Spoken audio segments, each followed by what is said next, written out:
അപ്പൊ നമ്മളെ ചലഞ്ച് അറിഞ്ഞാണ്ട് ചെയ്യാൻ വേണ്ടി വന്നതാണ് അല്ലേ? അക്സെപ്റ്റ് ചെയ്യും ചലഞ്ച്. ആരാ ചെയ്യുന്നത്? ബസ് ചെയ്യും. ഒരു ഫുൾ ബിരിയാണി അല്ലേ? ഓക്കെ. അപ്പോൾ വാസി നമ്മളെ ചലഞ്ചിൻ്റെ റൂൾസും കാര്യങ്ങളൊക്കെ അറിയോ? 30 സെക്കൻഡാണ് നമുക്ക് വരിക. ബിരിയാണി ഇവിടെ എത്തിയതിന് ശേഷം കഴിക്കാൻ തുടങ്ങുമ്പോൾ 30 സെക്കൻഡാണ് ചലഞ്ച് വരിക. 3 മിനിറ്റും 30 സെക്കൻഡ് കേട്ടോ. 3 മിനിറ്റ് 30 സെക്കൻഡ് കൊണ്ട് കഴിക്കാൻ ഭയങ്കര സങ്കടമാണ്. കാരണം ഇത്രയും ടേസ്റ്റിലെ ബിരിയാണി ആസ്വദിച്ച് കഴിക്കാം. പക്ഷെ നമ്മളെ ചലഞ്ച് എങ്ങനെയാണ്? അതെ, 2 തീർന്നു പറഞ്ഞല്ലേ? Okay okay.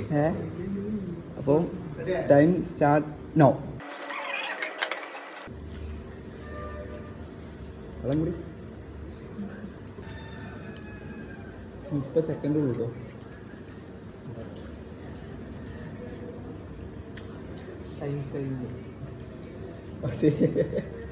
അപ്പോൾ വാസി നമ്മളെ ചലഞ്ച് ഉണ്ടല്ലോ കംപ്ലീറ്റ് ആയിട്ടുണ്ടായിരുന്നെങ്കിൽ നമ്മളെ യൂട്യൂബ് ചാനലോ അല്ലെങ്കിൽ ഇതിൻ്റെ പേഴ്സണൽ ഐഡിയോ അല്ലെങ്കിൽ ഇതിൻ്റെ നമ്മളെ ഷോപ്പിൻ്റെ ഐഡിയോ ഫോളോ ചെയ്തിട്ടുണ്ടായിരുന്നെങ്കിൽ ഒരു ഫുൾ ബിരിയാണിയോ അല്ലെങ്കിൽ 2 ലിറ്റർ പെട്രോളിനുള്ള ക്യാഷോ നമുക്ക് തരായിരുന്നു. അപ്പം ഇൻഷാല്ലാ അടുത്ത പ്രാവശ്യം തെറ്റാക്കാം. ഒന്ന് നോക്കി നോക്കിയാൽ ജസ്റ്റ് ഒന്ന് നമ്മൾ ഇതിൽ ഫോളോ ചെയ്തിട്ടില്ലല്ലേ? അതിൽ നമ്മൾ ഇത് നോക്കി നോക്കി യൂട്യൂബ് ചാനൽ ഇല്ലല്ലേ? ഓക്കെ. ഇതിൽ നമ്മളെ ഇതിൻ്റെ പേഴ്സണൽ ഐഡിയ ആണ് ജാർലിൻ എന്ന് പറഞ്ഞിട്ടുള്ളത്. അത് ചെയ്തിട്ടുണ്ടോ? ഓക്കെ, ചെയ്തിട്ടില്ല. ഓക്കെ. അപ്പോൾ ഇതോ യൂട്യൂബ് ചാനൽ.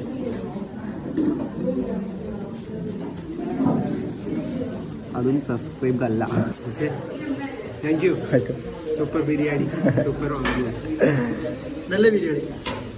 Thank you.